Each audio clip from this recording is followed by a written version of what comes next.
Welcome to this afternoon's sponsored lecture by the Center for Freedom and Western Civilization, the Forum in Western Art and Culture. And I will not give a long introduction. I'm actually going to turn it over right now to my colleague, Rebecca Ammerman. She's professor of classics and chair of the classics department.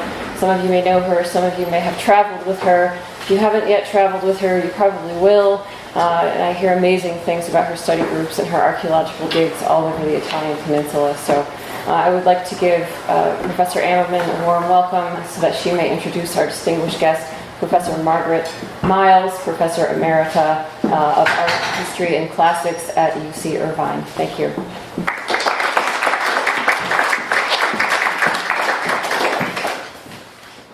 Thank you, Carolyn, for that kind introduction. And I would like to say also a few words of thanks to you, to Bob Kranak, to, again, the Forum for Western Art and Culture and the Center for Western Freedom and Western Civilization for making this event possible. Thanks a lot.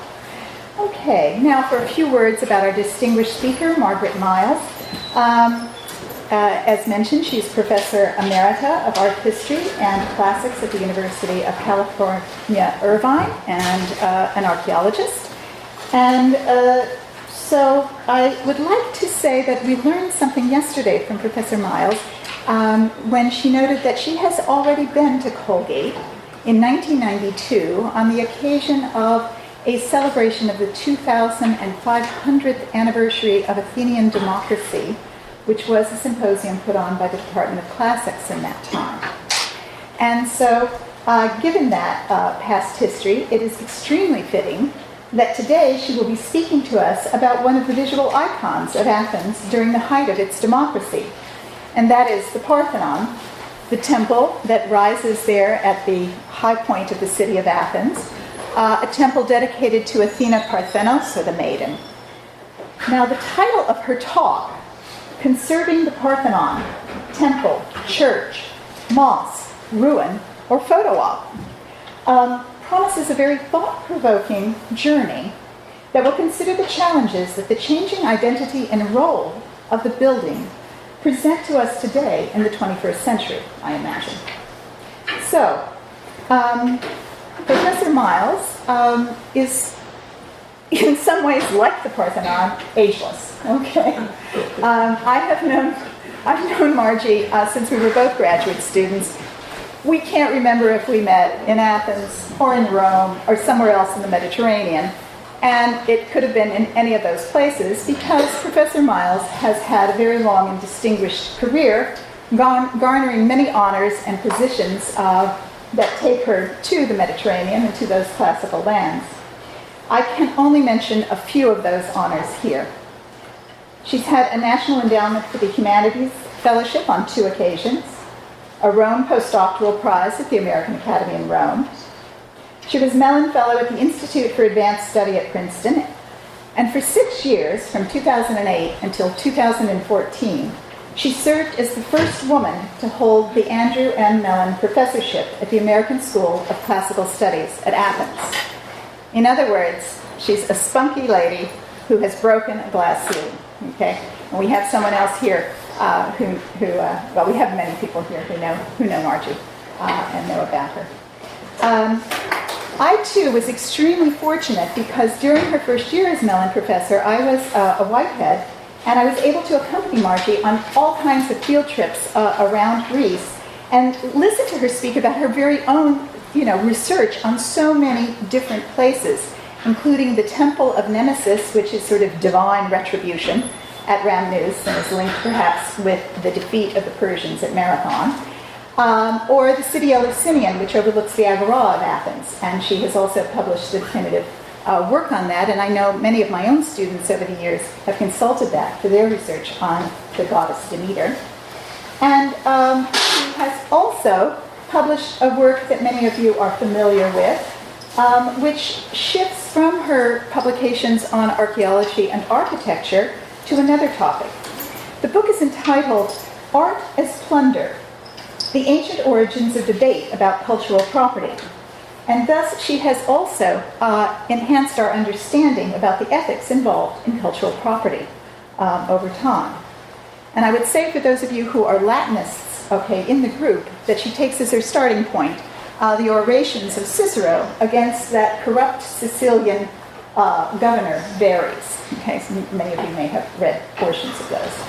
So, with that, okay, I think we will get on with the show, okay, and we'll give a warm Colgate welcome to Professor Miles.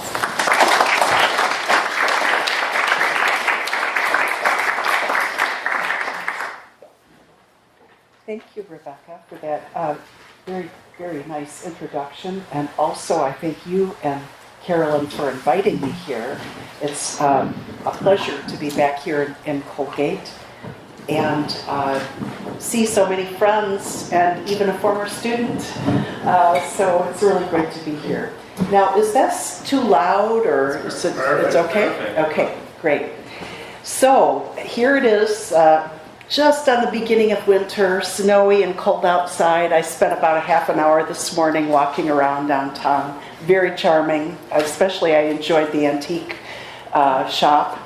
And so for the next hour, we're going to be, for the most part, in sunny Athens. So our minds will be diverted from the coming winter, and we'll be thinking about this wonderful building which has had such a long history of vicissitudes. And my intention today is to first begin with a brief overview of some of those vicissitudes, and then I want to focus on the conservation efforts that are ongoing on the Parthenon, open up a few questions about this and that, about those efforts, and I'll throw in, since there's a lot of interest here at Colgate and the issues surrounding cultural property, I want to have my 2 cents say, of course, about the Parthenon marbles that were taken by Lord Elgin as well.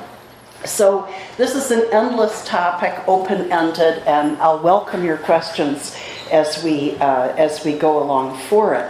So the temple that you see here on the flat top of the Acropolis here is actually the second iteration in that particular place. We know that because in the north wall of the Acropolis, there are many blocks built in to it which actually belong to the older Parthenon, a building that was started right after the Battle of Marathon when the triumphant Athenians wanted to thank the goddess Athena for giving assistance and help in defeating the unexpected and terrible invasion of the Persians in 480. But that building in turn was burnt by Xerxes when he came back 10 years later, urged on by the ghost of his father Darius. And that temple's burnt blocks, the ones that could not be used, were immured into the wall, forming a kind of a permanent memorial, it's thought, to the impiety of the Persians that they had actually destroyed a temple. And this actually was a shocking event in the Greek world as a whole because it ratcheted up the retributions in warfare. Instead of simply killing people or burning crops or looting, now they were actually destroying temples. It was not the first temple that the Persians burnt, but the one that we know about quite a bit because Herodotus mentions it and we have quite a bit of it left. So in addition to these blocks that you see here, and notice the way that they set up the metapiece and the triglyphs of the Doric order in their correct arrangement, which again contributes to the idea that this is a deliberate memorial. We also know, thanks to investigations that were done, let's see, this is not working quite right. There we go. Oops, too much. Investigations that were done by Bert Hodge Hill, a former director of the American School in Athens, way back in 1912 is when he published this. So in an article that's more than 100 years old, and I ask you, how many of us write articles that are going to be read 100 years from now, but it's one that I still assign to students because I think it's so important. This man, Bert Hodge Hill, an American scholar, demonstrated the evidence for the incorporation into the current Parthenon, the Parthenon that we see today, a very large number, at least it's estimated at least 300 blocks, possibly much more, into the rebuilding of the current Parthenon. So in this plan that you see here, in the dark outline, you're seeing the reconstructed plan of the older Parthenon that was started right after the Battle of Marathon in 490. And then superimposed in gray is the current Parthenon that we have in front of us. Here's a detail of some of the burnt column drums that were split and calcined so that they could not be used in the current Parthenon that we have today, and were instead built into the north wall, as I mentioned. So when we come to look at the Parthenon that's before us today, I think the first thing to appreciate is that, in a sense, it's risen up like a phoenix from this earlier destruction. And of all the Greek temples that I've studied around the Mediterranean, this one, the Parthenon, reuses more previous blocks from a previous iteration than any other temple that I've looked at. There are plenty of other examples where you can see older material reused, but this really includes a great deal of material, more than usual. And so it seems that the challenge that faced the architects of the Parthenon, Ictinus and Callicrates, we know their names for literary sources, were to build something that would seem current and magnificent around 450, so some 40 years after the Battle of Marathon, to make it honoring the goddess Athena, but at the same time using those old blocks. And so what they did is they changed the proportions of the building. They extended out the north side, and instead of having 6 columns along the front and the back, they instead had 8. And yet the proportion seems to be a little bit the same, because you still have double the number plus 1 on the long side, so this is 8 by 17. But what Ictinus, who I think was probably the major designer, did that was so new and different in this building was to use the proportion 4:9 rather than a simple formula as the designing principle for the building. So whether you're looking at the proportion of the length to the width of the new building, or diagonally to the width, or even in the elevation, you'll see repeated again and again the proportion of 4:9. But I think it's just worth recalling that he didn't start just from scratch. He had to make use as much as possible of those blocks, plus 8,000 limestone blocks that were built into the podium that supported the older Parthenon. Because actually, let's just go back for a second, it's not a flat-topped acropolis. It slopes down very steeply on the south side. And in order to build the older Parthenon, they had to have a great terrace wall that supported it here. And so they didn't want to duplicate that effort, and they used the same platform. In thinking about this, I think partly it's an economic and practical idea that you would reuse material if it was reusable. I think it's also a religious idea that these blocks literally belong to the goddess, and they wanted to honor her by making use of them.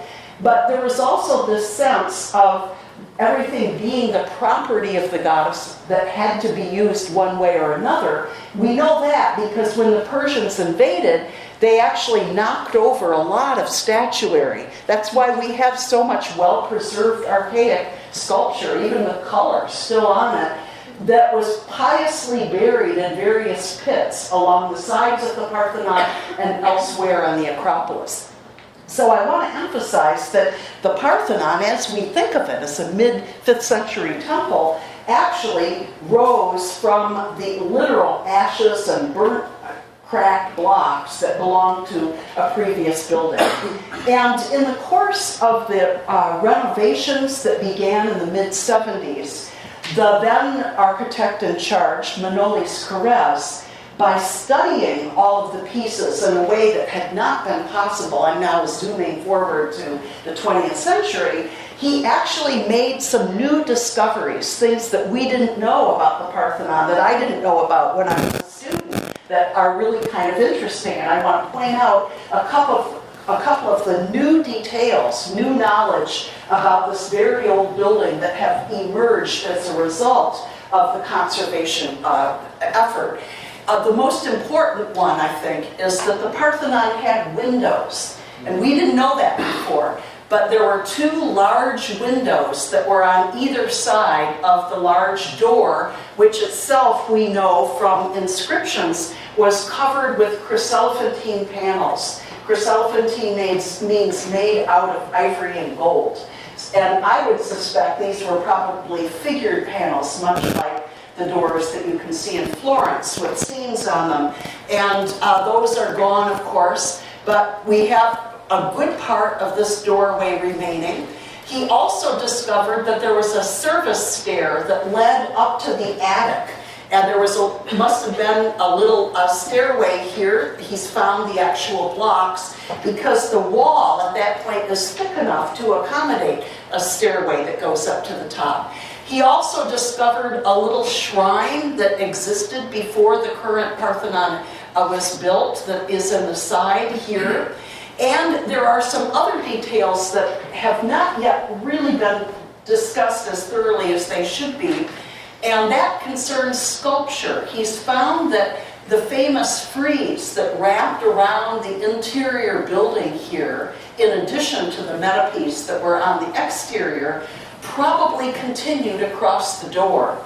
And I would say for the last 100 years or more, scholars who have specialized in sculpture have discussed the meaning of the Parthenon frieze, its iconography, its history, whether it represents a Panathenaic procession or some other idea.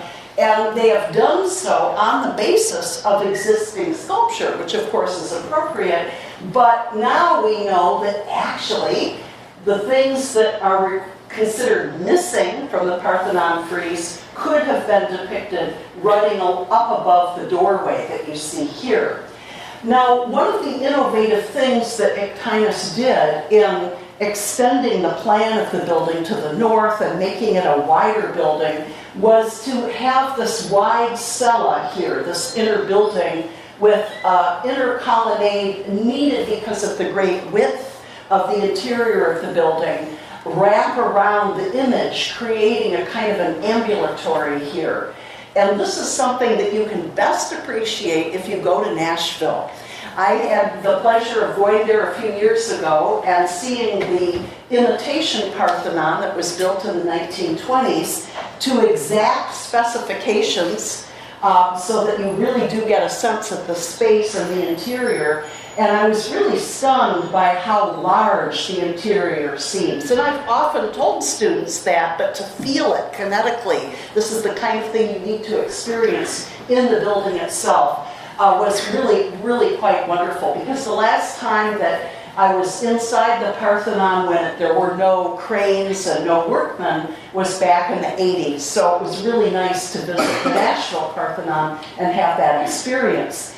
So what Ectinus contributed to the architectural vocabulary here was this large interior, and it's a building that represents not the very first, but among the early explorations of how interior space was going to be used, and the additions and thoughtfulness about light in the interior that you see here, as well as the overall design of the 4:9 proportions. So here you see a reconstructed drawing of what these windows might have looked like, and actually they're very similar to existing windows in the almost contemporary Propylaea, also on the Acropolis, the entrance gates to the Acropolis here. So that effect would have been like that, only presumably wider, and you see Corrèze sketched in a little bit of a hypothetical bit of sculpture that might have run across the wall there.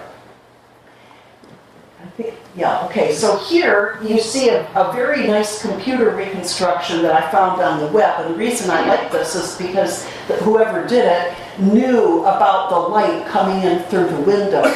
So you could see these little patches of sunlight coming here. The image of Athena Parthenos that was made by Phidias in the 30s, the 430s BCE, and a scene represented on the base that shows the birth of the first woman, Pandora. And later, a very shallow reflecting pool was added that enhanced the whole sense of light in the interior and possibly also added to the humidity to an otherwise very dry interior given the climate.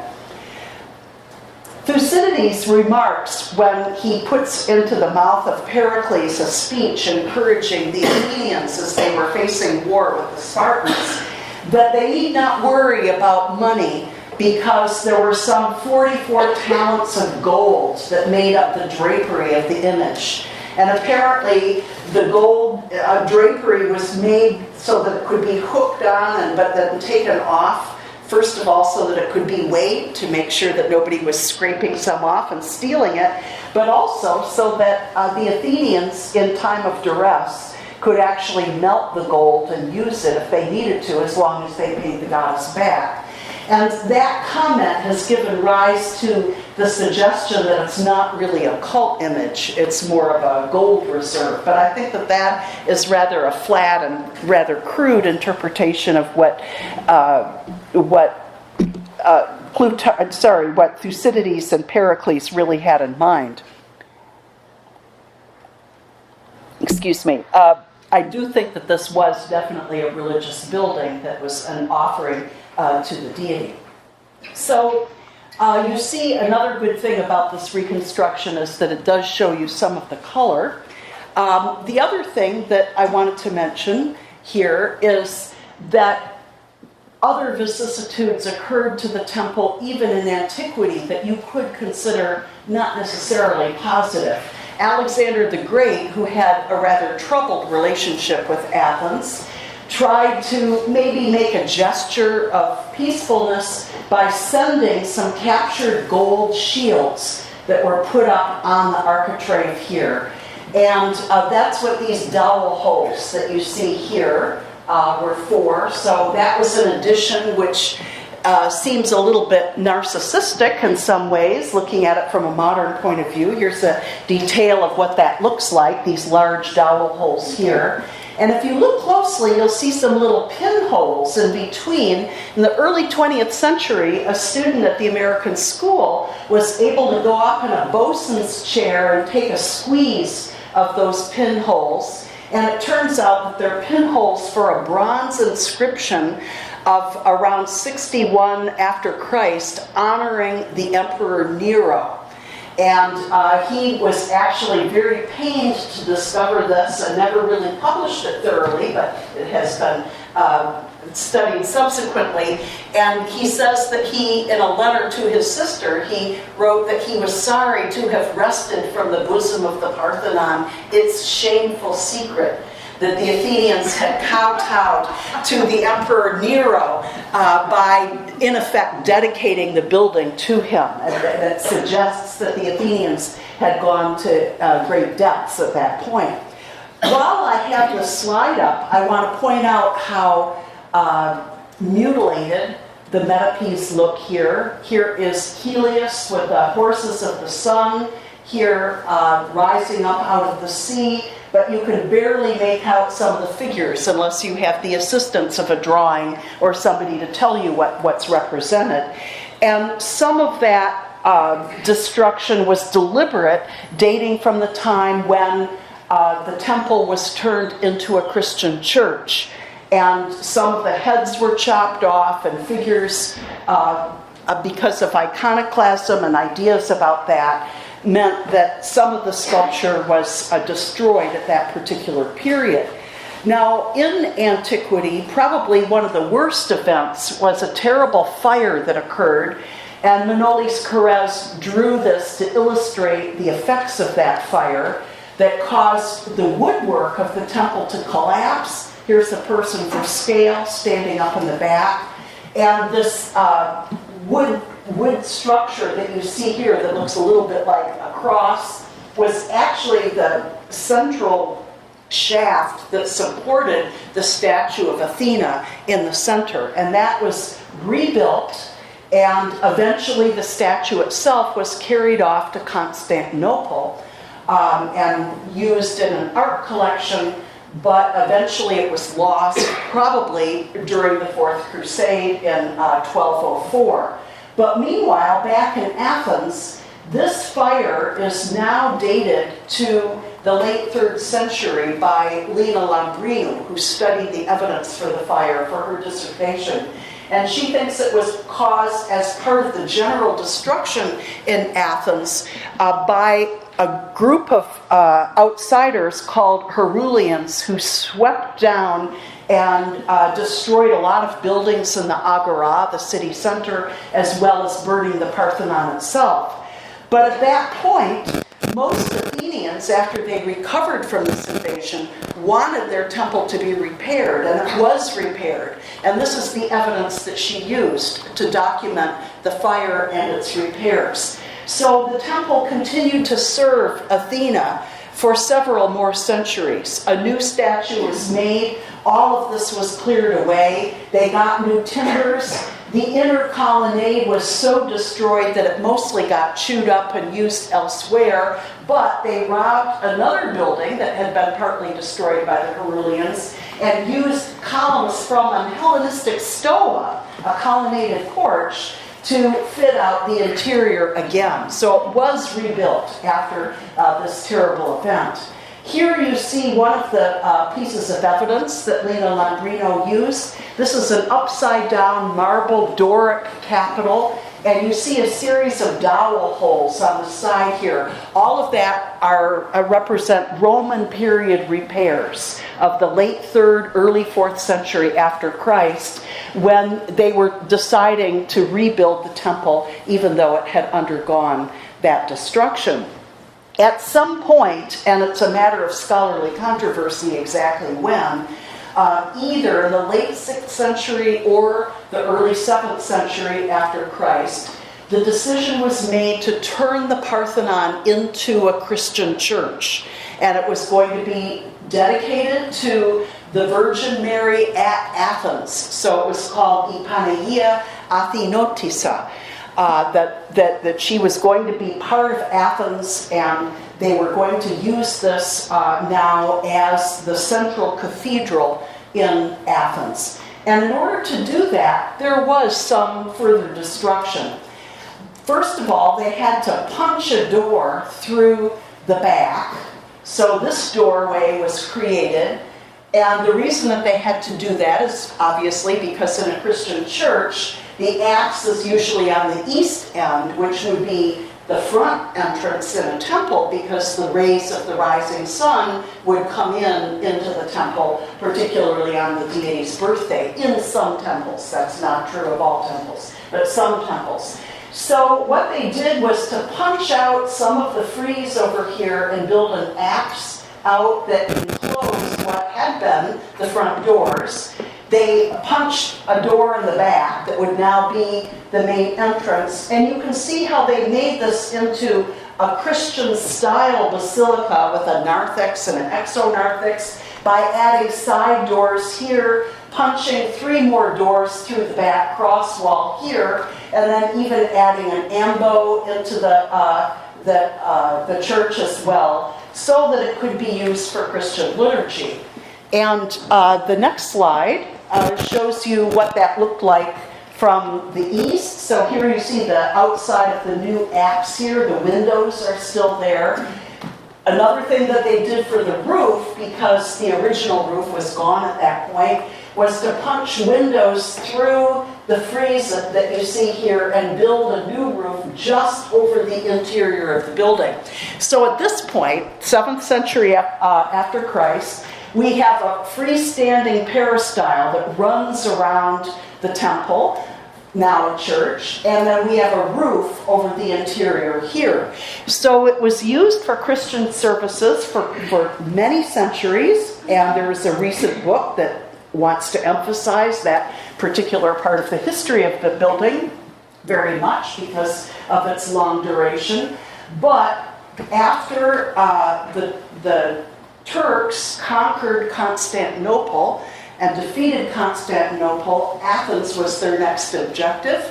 And they defeated Athens and took in Athens and a great deal of Greece into the Turkish Ottoman Empire. And the Ottomans rulers then turned the church into a mosque. And what they did is they used a circular staircase that had been built in the Frankish period in the 13th century to have served as a bell tower. Now they use that for a minaret. And they furnished out the interior in other ways to adapt it to being a mosque. So during this period of Ottoman control, from 1456 to 1687, it served as a mosque rather than as a church and rather than as a temple. Notice that by then, there were walls that were built up around about halfway up the height of the columns so that the entrances could be controlled. That was important both for the Christians and for the Muslims who were using the building, but that was not so when it was being used as a temple. All could come up the steps, but for those more restricted categories, they had these walls that gave restricted access. And also, these buildings that you see sketched in here are based on watercolors of travelers that show that the Acropolis at that time also served as an Ottoman garrison. And so there were soldiers who occupied the citadel at that time. Now, what happened next is really very sad indeed. The Venetians, who were very worried about their trade routes in particular and had constant friction with the Sublime Porte in Constantinople, decided to attack Athens, led by Francesco Morosini. And we're told by contemporary accounts that the Ottoman rulers at the time, locally, thought that because the building had served as a church for so long, that the Italian invaders would not target it.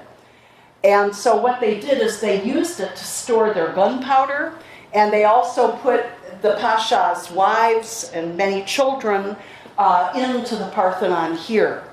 And evidently news of that got over to the Venetian side, who were camped out on the Philippopolis Hill and also on the Areopagus. And they deliberately trained their cannon to target the Parthenon here, and eventually they blew it up. And at that point, the building that had stood pretty well intact, except for its roof and changing out the interior colonnade and the modifications that I just outlined to you, it was in pretty good shape overall. This now blew out the roof, blew out 3 of the side walls, blew out some of the columns, blew out much of the sculpture. So that event of 1687 really was pretty catastrophic for the Parthenon. It really affected everything. And then, to add insult to injury, the same Venetian team decided to try to lower the horses of Poseidon that evidently had survived the explosion on the west side, because they wanted to take them back and put them on San Marco in Venice. And while the ropes were underway lowering those marble horses, the ropes broke and the marble sculpture was smashed down to the ground. So we no longer have that at all. It was destroyed also by the Venetians. And the pity of all of this is that their control of the city only lasted 6 months. 6 months later, the Ottoman Turks came back and took over once again. And so here you see evidence of cannonballs that have been identified by the conservators here. You can see how the balls smash parts of the marble away. This is still readily visible on the west side facing the Philippopolis Hill. And also we have this evidence here from the traveler Edmund Dodwell. Now, this is a little bit later after these events, But the important thing here is that we know that another mosque was built inside the Parthenon when the Ottoman Turks regained control after that Venetian invasion. But this view, which is based on his use of an early camera oscura, so it's exact. It's not exactly like a photograph, but it was a very early use of something that just preceded photography, enabled him to make a very precise sketch of columns of the Propylaea here, the Parthenon in the background, horses missing because Morosini had smashed them. And it gives you the sense of the Acropolis being very, very crowded at that time, around 1800. So, relatively recently, I think it's now about 10 years ago or so, John Camp, who is the director of the Agora excavations in Athens, became acquainted with an elderly Scottish gentleman who happened just by chance to overhear one of his talks and joined the group, and they got into conversation. And to make a long story short, it turned out that when John went to visit him in Scotland, this man had a wooden crate of Dodwell watercolors underneath his bed, of some 800 Dodwell watercolors that had never been seen, published, or examined by anybody, but he had them because he was a descendant of Dodwell. And so John, he was actually eager to have them properly assessed and appreciated, and even to sell them if that would be possible.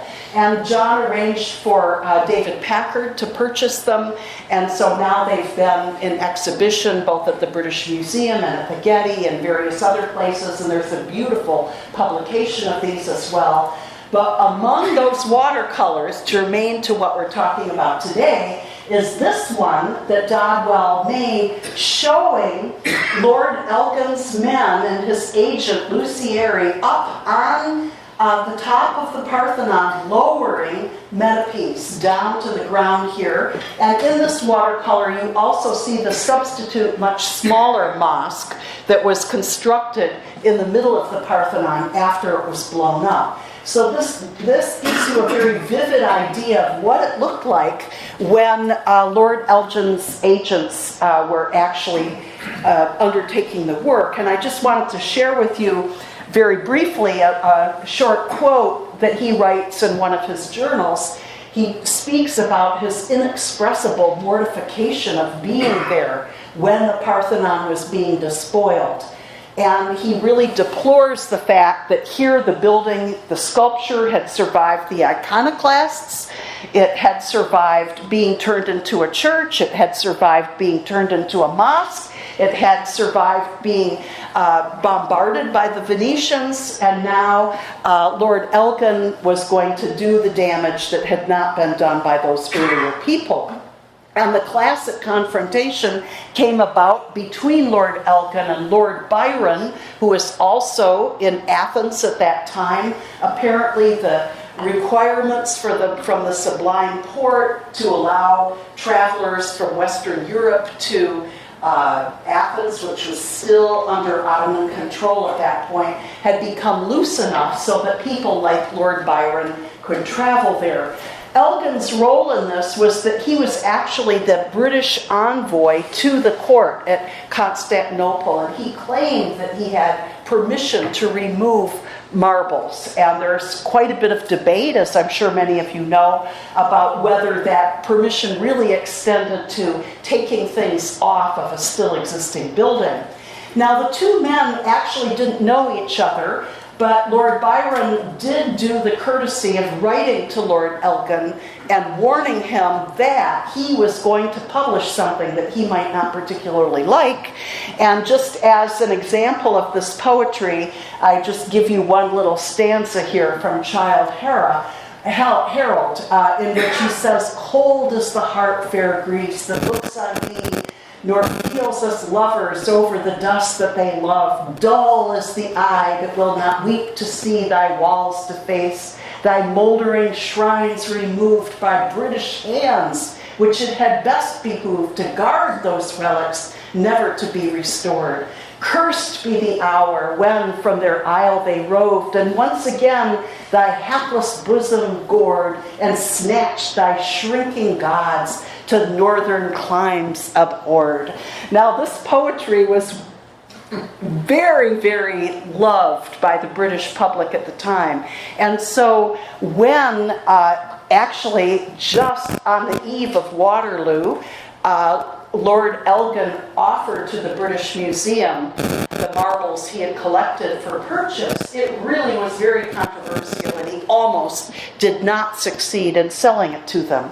And in fact, the issue was taken up a year later in 1817 because of all of the hoopla surrounding the Battle of Waterloo. Nonetheless, as you know, he did succeed in selling it to them. Here you see the shoulder of Helios, who's driving his horses with the rising sun. That should be on the east side of the Parthenon. What Phidias, the sculptor, planned was a wonderful arrangement where the birth of Athena was framed both cosmically and also by time, so that there was the rising sun of a new day and the setting horses of the moon or possibly of night that were on the other side, and the gods looking on in amazement as a new goddess was born to them.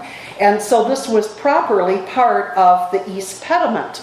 Over here you see another figure that was right next to the horses of Helios, usually interpreted as Dionysus, but also as Heracles, or even the god Ares is the most recent view, reclining on a panther skin. And I'm showing you the back view here because I want you to see how beautifully finished the back view is.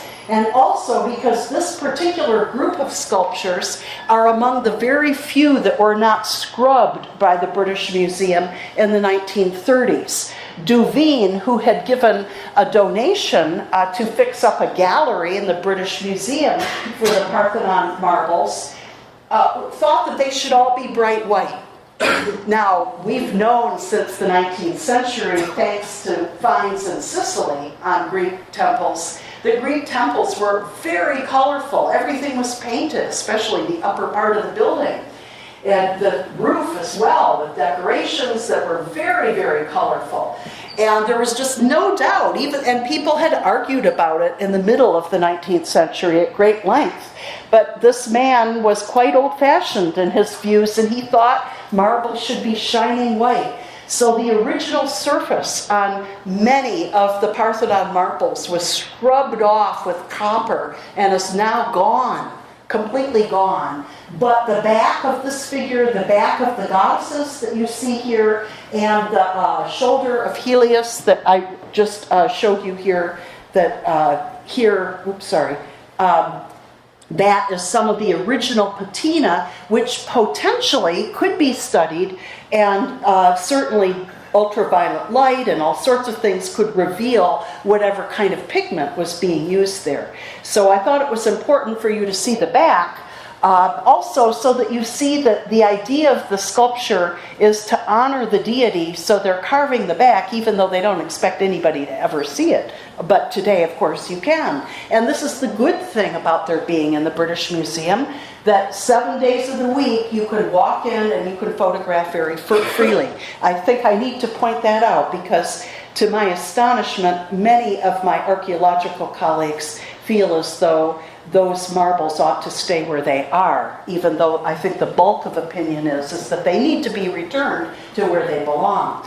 I also want to point out that there are many architectural pieces of the building that were taken by him, as well as pieces of other buildings on the Acropolis, like the Erechtheion. So here you see an entire Doric capital that actually belongs on the building, and they had to make a new one out of marble to make up for it.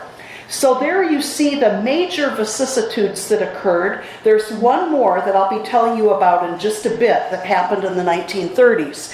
But those are the major vicissitudes that this temple has suffered as it changed all of its different roles. And so as you go up to the temple today, you're likely to see at least some parts of it covered with scaffolding, and there is a crane that can be folded down in the center, but They're hoping to finish in a few short years more, but still today you're bound to see a little bit of the construction going on. And just to show you an older slide, I got very interested in the reflecting pool, and I got permission before all of that stuff was inserted into the interior to take levels with a dumpy level and a theodolite around here to find out about whether the famous curvature of the interior extended to the pool. My question was the pool planned from the beginning or was it an afterthought? And I thought maybe that could be addressed by seeing whether, in effect, the entire floor was domed, if you exaggerate the curvature, or whether there was some accommodation for the pool. What I discovered is that it probably is indeed an afterthought because the whole thing is, in fact, domed. In the course of getting permission to take those levels, I was able to get these good photographs, which of course are now quite old, but it documents what the interior looked like at that time. So here you see the entrance door into that tower that was first the bell tower and then a minaret, and now gives access up to the top here, and I'll return to that later. And you can see the effects of the Venetian explosion on the surface of the interior walls of the back chamber of the cella here. And here you can see the remaining blocks of the marble pedestal that supported the statue of Athena that have been positioned here where they belong. And you can't quite see it, but there is a post hole for that post for the central spine of the statue that existed there. So that's what it looked like back before the restoration started, and this is what more or less what it looks like today. So what they did is they put down a thick layer of plastic that's reversible. They put down a thick layer of cement to protect the marble from the heavy weight of the machinery. Then they put in this collapsible crane in the center that's used to take down and put up the blocks around the interior. And they started with the east side, then they moved to the north side, and currently they're working on the west side of the temple. And I have to say that back when I was a student in Athens in the late 70s, when you would fly into Athens at that time, you would come down through a very brown cloud. The pollution was really bad. And for many summers, they would have alternating days where if your license plate was odd or even, you could drive or not drive. And in time, they cleaned up the pollution considerably. So none of those conditions are still true. They've really made valiant efforts to improve all of that. But nonetheless, there is some effect of air pollution that can be seen not only on the Parthenon, but also on the Hephaestion and other ancient buildings in Athens. What the pollution does is it causes a sugary-like texture on the surface of the marble. I was horrified to go up on a ladder and see this within inches. That if you just touch the surface of a carved representation of Theseus, let's say, part of it will crumble away. And that's from air pollution. So the decision was made to remove the existing sculpture that Lord Elgin had not taken and put it into a museum. So there were two aspects of this project. One, to reconstruct the building, and the other to take down and protect the sculpture as much as possible. But the big question is, what building?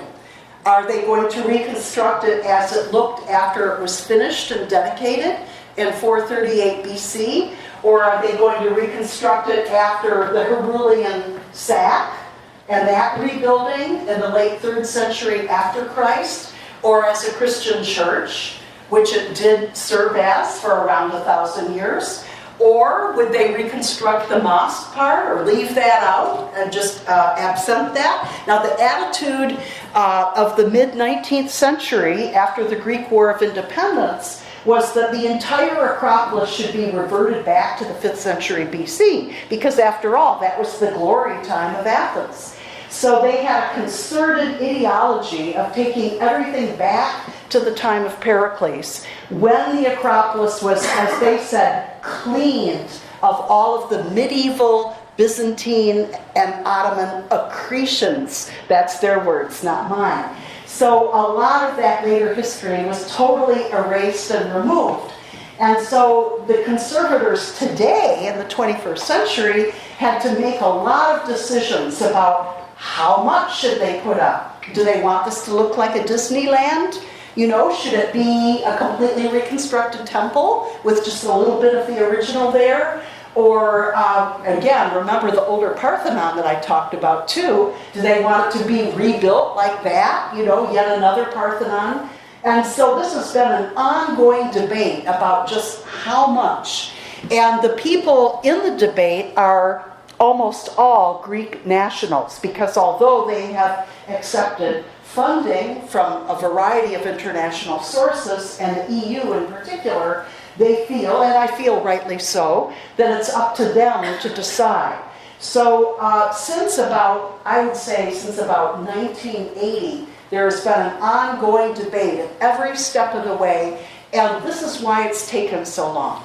So this is why it's still not done, why you still can't go inside unless you have special permission. But I want to say that now, having visited this many times and heard talks given to various student groups that I was taking into the inside, I'm really impressed by the care with which they're doing all of this. So here you see the current person who's in charge, Lina Lambrinu. She's the one who studied the fire. And I now want to show what she's coping with. Because the last terrible thing that happened to the Parthenon, besides the air pollution, was the intervention of a Greek engineer named Nikolaos Balanos, who in the 1920s and 1930s decided to rebuild the Parthenon. And what he did is he took ancient blocks and chopped them off, and then put other ancient blocks right next to them, or even modern marble, and then he used naked iron clamps to hold them together.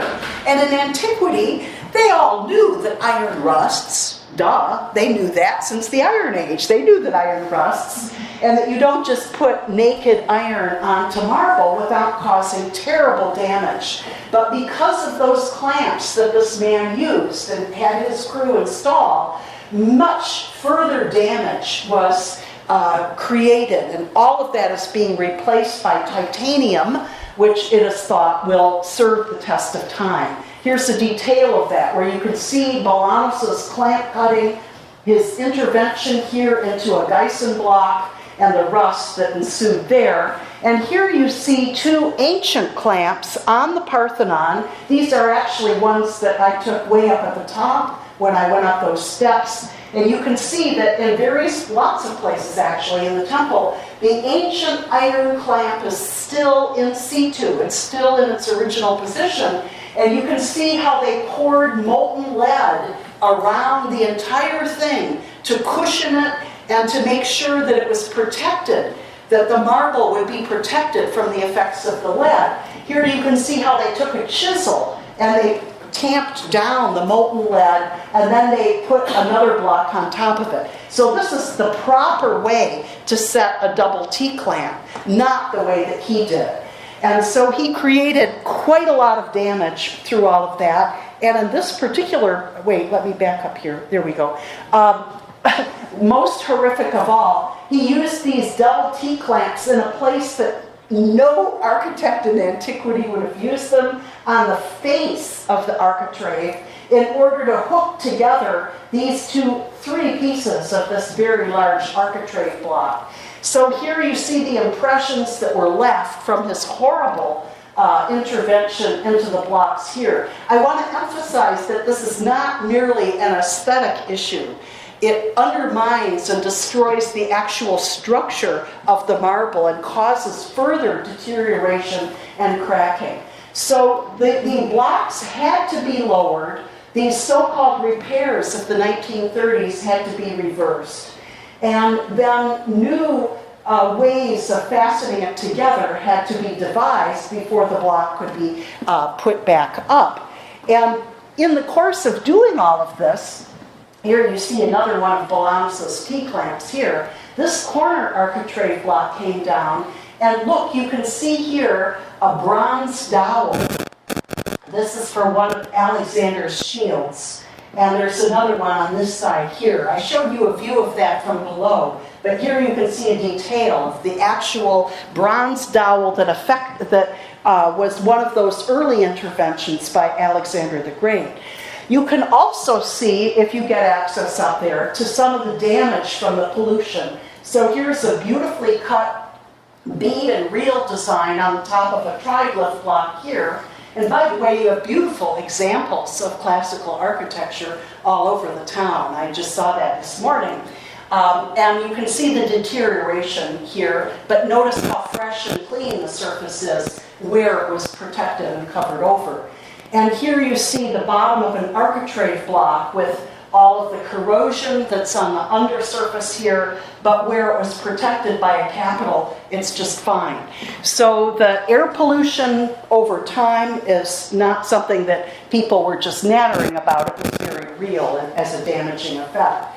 And the basic principle that they're undertaking now is, yes, they'll use modern stone quarried from Mount Pentelli, although it's from the east side, not from the west side, but they carefully match it to the already broken ends of an original block. So in effect, you get composites that are put together. And what they do is they lower this down and they see whether it fits, and if it doesn't, they chisel a little bit away. And I want to say the crew up there is just excellent. Many of them are from the island of Tinos in the Aegean, and there has been a long tradition of stone masonry on that island. There's a fantastic museum there that's worth a special visit to understand a long history of marble working on that particular island. And they're very, very proud of their work. In fact, I met one of these men who pointed to a specific Doric capital that he had made, and he was very, very proud of this work. So this team has been going on using ancient methods. They can sometimes, I think that they're planning to do some fluting using machinery, but a lot of the work is actually with hammer and chisel, the way that the original workmen on the Parthenon worked. We also visited many times the quarry, the modern quarry on the east side, that yields up marble still today, that you could even purchase yourself if you wanted to. Now this slide is misleading because you don't get a sense of scale until you realize this is a person right here. That's a man of a normal height. So this is a vast, vast quarry. We were able to walk inside and see the inner chambers where they take as much good work surface as they can. And they pointed out to us this block, which was considered such high quality that it was destined for the Parthenon. So here you see three of my grad students looking at this block, which is going to become, perhaps by now is, because this slide was taken a few years ago, part of the Parthenon. So when they found a particularly long one, they saved it to be used for the lintel for the back door. And so that one we saw at rest inside the Parthenon. They really had to wait until just the right block came up. Now the result is, you see the inside of the north peristyle. You see it's a little bit disturbing because you see the golden tones of the pentelic here. The reason it looks gold is because it's micaceous stone, and over time that naturally ages into the nice golden glow that we admire. Keep in mind, though, that all of that would have been painted from the capitals on up. That is, the outer parts of it in particular would have been articulated. So it looks a little bit patched together. There's the one where the man from Tinos was so proud of that capital that's completely new there. That replaces the one that I showed you earlier in the talk that is in the British Museum. So that's where that one was taken from. And you can see that the columns are patched together as well, and edges of the architrave blocks here. But just by way of comparison, first I wanted to say that one other controversy here was about the fluting of these columns before the pronaos on the east side. And what's so odd about this, there were people who thought it should be left this way and not fluting the modern pieces. But that would have been true in the temple's history only for a few years in the 430s when those columns were not fluted. In other words, it would be taking the Parthenon back to a period before it was finished. And so that was really weird. And eventually, Lina Lombrino argued with them that these need to be fluted, and they are now in the process of fluting them. And probably because it would take about a year to flute all of them, if they were doing it by hand, they're probably going to use machinery. So this is the way that it looked before they were starting that project, and here is how it will look once the fluting gets underway to match the existing columns that, of course, are finished. And so overall, I think that the look of it will be dignified. It won't look like, perfect reconstruction, but it does incorporate new material, and yet the ancient material is what is really highlighted. And I just want to show you, by way of comparison, the Erechtheion that was done earlier. And you can see that already the additional marble that was added to the south wall here has already begun to age. So it's not exactly as white as it was looking.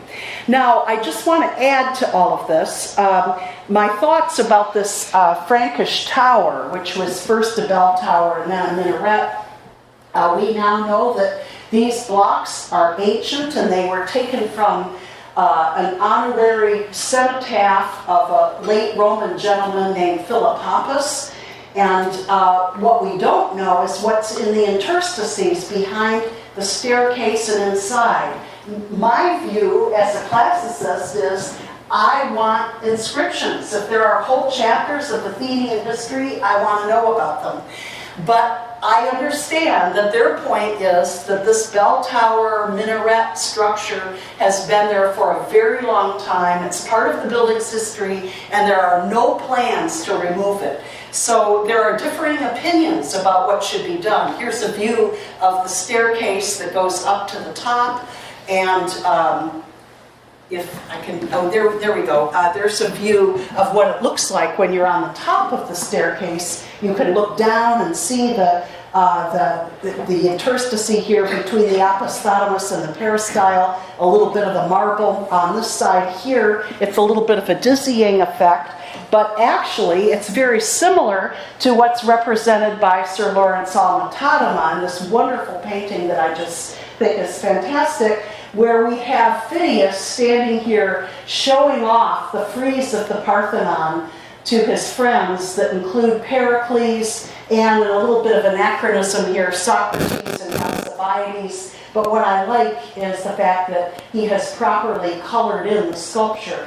He went and studied the sculpture that Lord Elgin had taken to the British Museum in order to get this effect. So that staircase is just behind the crowd of people here. That's the level where you see it.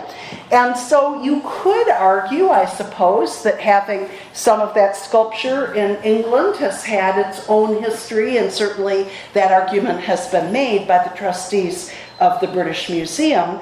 And you could also argue that, well, back in Athens, casts are put up. So here are the horses of Helios. Here's the male figure that might be Dionysus, Heracles, or Ares, along with some modern pieces that are attached over here. But those are casts because the marble originals are being protected in a museum. So the question is, there you could see that sculpture a little bit better in that slide. The question is, what is overall effect should the building have? As you look at it, presumably what you want to see is the original Parthenon. And yet you cannot erase or ignore, should not erase or ignore, all of that subsequent history as well. So the challenges that remain are, first, dealing with quite a lot of material that has not been put back that's of great interest here. So I'm just showing you this one little glimpse of a marble field that is on the south side. And by the way, Here you see underneath these weeds the top course of the huge platform that was built for the older Parthenon on this side. Over here, in the distance is the Acropolis Museum that has a space waiting to receive back the Parthenon marbles, including the wonderful goddesses that were part of this assemblage on its northern side. And I really want to mention the efforts of Melina Mercuri, because as a very successful actor and singer, she became a special celebrity when she was appointed to be the cultural minister of Greece. And it's she who made a huge effort in Greece, especially during the 1980s, to have the British people return the marbles back to the building, because she argued this is still a living building. It's still existing, and that marble belongs with this building. It belongs there. So in front of another museum at Lamia, you see this sculpture of her with the Parthenon in the back there. Here is a detail of it, and the inscription below is a quotation from the poet Ritsos. On these marble, no rust adheres. And there, excuse me, you can see her. It's a little bit odd as a modern sculpture, but I think it makes its point. And finally, in conclusion, you can see there are questions here. There are no easy answers. This is why it's taken so long. But I want to urge you to go there and see the building for yourself. And I feel as though the spirit of this from the Greek point of view is captured very well by Cavafy, a poet of the early 20th century, in this poem that recognizes the history, but also sees that these temples really still have a spiritual quality to them. They really are religious buildings. They've been used as a religious building for such a long time that there is a kind of intrinsic, inherent quality that they have, this spiritual quality when you see them. It's not just a photo op. It isn't something where you just want to go and take a selfie and move on. You really want to be there, go inside, and eventually they plan to allow people to go inside and appreciate the long history that really is a symbol, I think, too, of the history of Greece as a whole, of what a small Balkan country has endured over all of these centuries. We shouldn't forget that. And now, finally, has come to a period of freedom and independence, at least as of 1830 or so. So I'll leave you with those thoughts, and I'll be happy to answer any questions you might have. Thank you.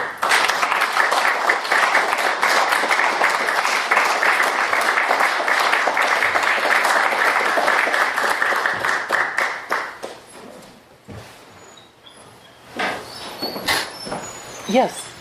Are you aware if they're going to repaint any of the statues, or are these modern ones or ancient? I don't think that they're going to repaint anything ancient, but what, can you still hear me?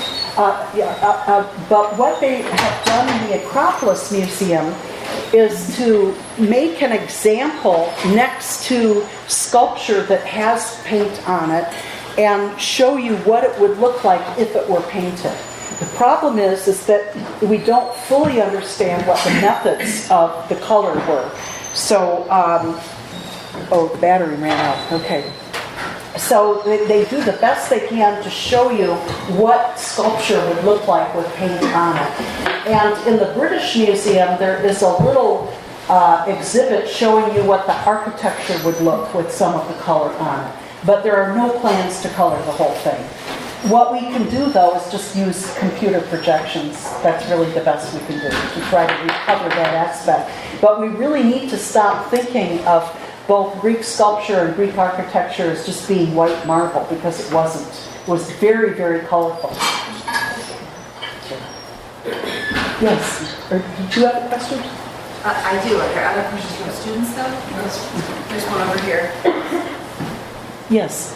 That's right. I was just wondering, with those stonemasons from the Aegean that are working on this, are they normally educated in a more modern school setting or in a master apprentice type? I think that, I'm not sure whether they go to university first, but many Greeks do because university is free. But then they would get their education as a master apprentice, to be sure. So I think both probably. This man that I talked to, I really don't know whether he had been to, if that's what you mean, but he certainly was very skilled as a mason. So there is enough work to employ people. They're quite well paid, I think, as skilled workmen. But whether they also get a traditional university degree, I guess it would depend on their personal history. But it's an interesting question. I think that the apprentice system there is alive and well. Okay. Yeah. Yes. Can professors ask a question Yes. now? Oh, Liz was first. Go ahead. I want to first thank you for that wonderful, masterful gallop through literally thousands of years of history. If I can play devil's advocate a little bit, I'm wondering what you think of the suggestion that this whole campaign to rebuild this one temple, when there are crumbling temples all across Greece, if the focus on this one, to what extent do you think that that might actually be motivated by a larger argument to get the sculptures back from London, as opposed to this more kind of spiritual argument that you're making that the temple really has a kind of living religious significance to the Greeks today? Do you think that's more true of this temple than it is of any of the other temples that dot the landscape? I guess I'm just wondering, like, how rhetorical is all of this? Well, there certainly is a rhetorical component to it. There's no doubt about that. But I think that the renovation of the building came first, and the plans came first before Melina Mercuri's campaign. So my simple answer to that is that it was underway because that, since the 19th century, has been the focal point of Athenian retrospective culture. Now, having said that, I would point to the Hephaestion as an equally wonderful temple that has not received much attention at all. So I certainly agree with you that there are other buildings that need attention. That one in particular, Sunian could use more attention. It's a little bit like Italy. Everywhere there's something that needs attention. So I don't think that we need to be cynical, though, about the Parthenon project itself. It began as a reconstruction really to address the terrible state of things because of Balanos's repairs using the naked iron clamps. That really was the emergency, not anything else about sculpture and all of that. The stuff about the sculpture really came into play when the Acropolis Museum was built. And the plan that they chose was one that had this special space that is perfectly the size and perfectly oriented to receive back the Parthenon sculpture. So I would say more of the swirling rhetoric is around the museum project rather than the Parthenon itself. That's my view of it anyway. And the chronology of it is that the renovation of the architecture certainly was before major campaigns led by Melina Mercuri. Yes? Yeah, could you tell us a little bit more about the civic function of the original temple? I mean, what did it do inside of it, and did it have a necessary connection with Greek democracy, or was that just coincidental historically? But I mean, how did it function in the civic life of the city? Well, it was the centerpiece for the worship of Athena, and ordinary people, including slaves, women, children, and so on, could go inside and did go inside. Sacrifice? Yes, there were annual sacrifices of cows on the Acropolis to Athena on her birthday, as well as incidental sacrifices that people might want to make. The contents included, one of the interesting functions is that it served as the central bank of the city. If you're looking for practical things, the back chamber is where the treasury of Athens was kept in coinage as well as in bullion. And was kept there because it was felt that any potential robber would maybe be swayed not to rob, knowing that it was under the protection of the deity. This is true actually throughout Greek temples, that they often served as banks, not only in the sense of being a repository, but they also made loans to individuals. We have epigraphical records of that, and charged interest. So Greek sanctuaries generally were economic units that were thriving because there was the buying and selling of the animals for sacrifice.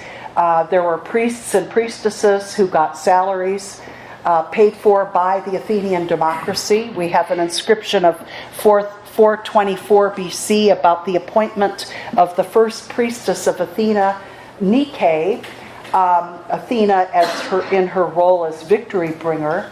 And she was to get 50 drachmas a year plus the legs and hides from sacrifice. And we also have her epitaph. Her name was Myrine. So there is a very good record about the personnel. And the model to think of it is that they were economic engines.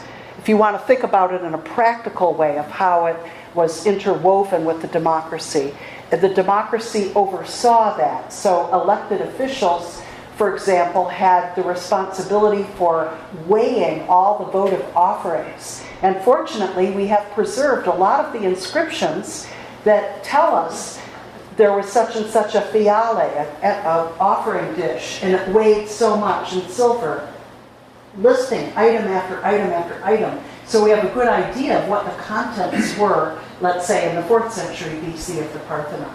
And those elected magistrates then were responsible for weighing it and making sure that nobody had run off with some of the goods. So there was the sense that they were in charge of the deity's property, and it was their responsibility to safekeep the property.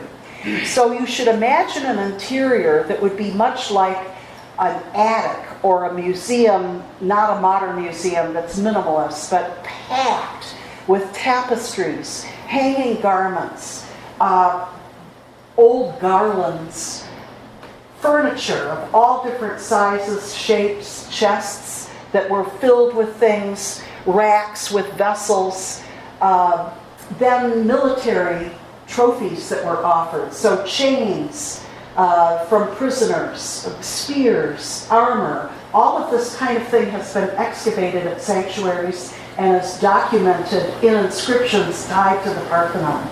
And so this is why I was happy to see the interior at Nashville, because I could imagine it filled up with all of this stuff that was on the inside.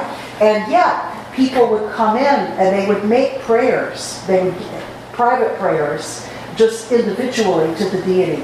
There's a play written by Euripides called The Ion, and in it, the queen of Athens, Creusa, set into a legendary Bronze Age past, comes to Delphi with a burning question for the oracle, and her retinue are her servants, probably slaves, and they look up and they comment and they say, "Oh, there's my goddess," and they comment on the decoration of the temple at Delphi. So collecting together all of this evidence, we can see that these temples really were focal points for Greek culture, that they had an economic function, a political function, a spiritual function, and practical as well. So they really were not just trophies or monuments, but they had a multiplicity of functions there. That's yeah. Yes. I know you would have answered this question many times, so I just want to put it out there. The reason I can't get behind the return of the marbles is because of the impact it will have upon museums generally. Is it a price worth paying? Should we return, I can understand fully the argument on all sorts of grounds, morals, spiritual, cultural, etc., the return of the marbles. But if, as could be a consequence, it leads to the demise of the National Museum, is that a price that we should pay? Well, I would argue for exceptionalism. I don't think that there needs to be a domino effect necessarily. In fact, the Greeks have never demanded back the sculpture from the Temple of Apollo at Bassi, and the entire set is there. There are many other things that the Greeks could demand back that they have not. So the exceptionalism comes in that this is a still living building and that the sculpture belongs with it. Even though it can't go back up on it, it could be displayed right nearby it so that you could look at the sculpture, look through these vast windows and see the actual building there. So I would argue that the exceptionalism is there. I do not think that it would empty out the museums or cause a domino effect. It is true, for example, that the Egyptians want back Nefertiti and they want back the Rosetta Stone and so on. But I think the museums in that case rightfully hold on to those objects because those are just individual objects that can be appreciated wherever they are. They aren't parts of a building that still exists today. So I would argue that yes, it's worth it and that I don't think that it would doom museums. I really don't. Yeah, if I may just quickly go Sure. back on that. I mean, the British Museum claims, of course, with the firman that doesn't exist, that it has a greater entitlement to the Parthenon marbles than it does to certain other objects in its collection. For instance, the Benin heads, etc. So there are legal issues there, and I may just say this, and I so appreciate what you said, Margaret, that the exceptionalism argument will not, of course, be recognised by others who wish to reclaim, on just grounds, their own national treasures. Mm-hmm. That is the danger with the exceptionalism argument. Although it can be made with justification, in this case, it does provide a precedent that others will say, well, you return those, we want this back. And that's my one concern. Well, I would point out, sadly, I think you're probably quite right about that, but I would point out that possession is what, 9/10 of the law or 3/4 of the law? I'm not quite sure what the... 9/10, yes. So I think that the owners of those other possessions, like the bust of Nefertiti and so on, could simply say sorry. Which is what the British are saying, right. The British trustees, because actually the British people have voted in favor for returning it by a slight margin, but in favor. So the trustees of the British Museum are saying sorry about the Parthenon marble. So they could continue to say sorry about the Rosetta Stone. So I would say that they just need to be judicious in making an assessment. But this is a complicated issue, and I grant, as I said, I have colleagues who think that the marbles should stay there because of the issue of availability, that the British Museum makes them available to everybody. Whereas at a Greek museum, the museum is going to be closed on a Monday, and the guards might come up and not allow you to photograph or walk around behind it, and so therefore they're less accessible. To me, that seems like a slightly selfish argument, but nonetheless I respect it because I've suffered those kinds of things myself in Greek museums. Thank you. So anyway, one can go on and on with this. Yeah. Other comments? Yes. Thank you so much for this talk about the ethics of incorporating new material and this kind of push to go back to the Periclean period. I was wondering if you could say a little bit more about the mid-20th century role of Americans in Athens. Some have argued that the Stoa below is really a product of a Cold War effort to celebrate democracy.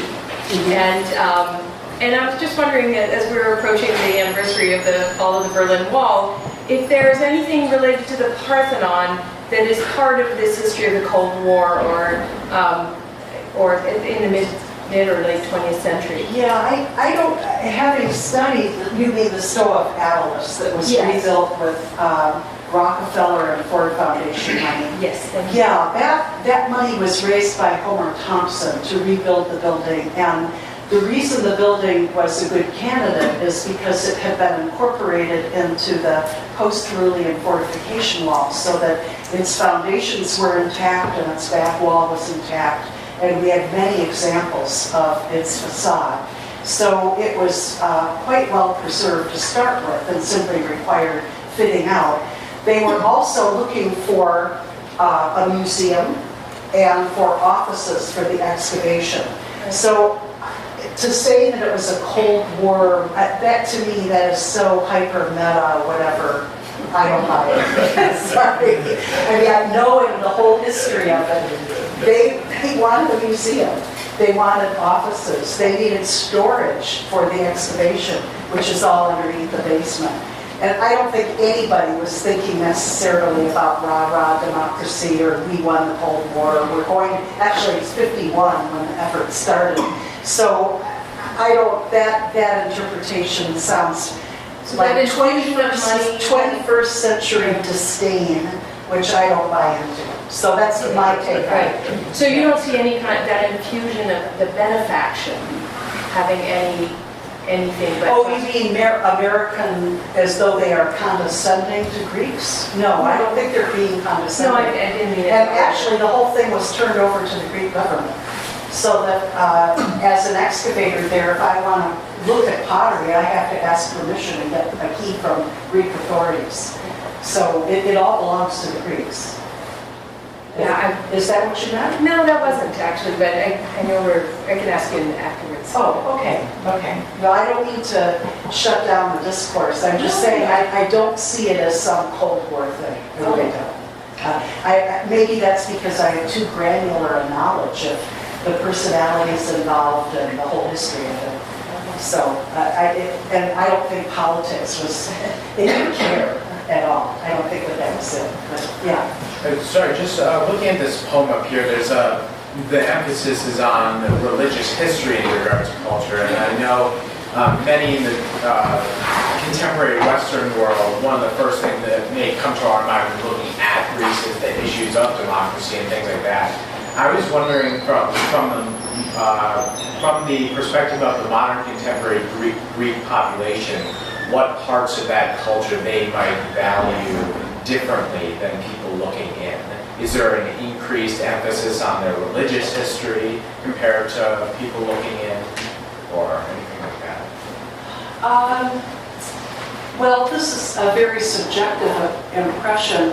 During those years when I was an Mellon professor, I had lots of conversations about this sort of thing with my bus driver, for example, who was actually trained as a mechanic, or electrical mechanic, but injured himself, so wound up driving a bus. And so he was fairly knowledgeable about it. And I would say that it's a pretty good representation of Greek opinion, as far as you could say that. Certainly everybody would feel differently about things. Cavafy was personally living in Alexandria when he wrote this, but very imbued with a sense of the past. And you can imagine how a modern Greek poet feels the burden of, there's Homer behind me, all of these wonderful Greek poets of the past. But I think that most Greeks are extremely proud of the past.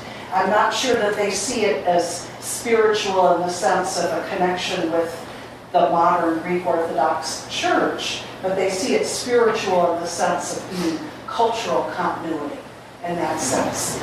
So to them, these issues are very important. They care very much about the Parthenon marbles. And also, I would say another area of sensitivity has to do with the northern part of Greece, with Macedon, and that other country calling itself Macedonia has been a subject of great grief to modern Greeks too.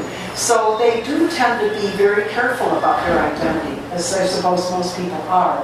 And it's reflected in their engagement with this very ancient history. So Alexander the Great, in the case of the Macedonian issue, and the Parthenon in the case of Athenian history. I want to thank you, Margaret. I think that's really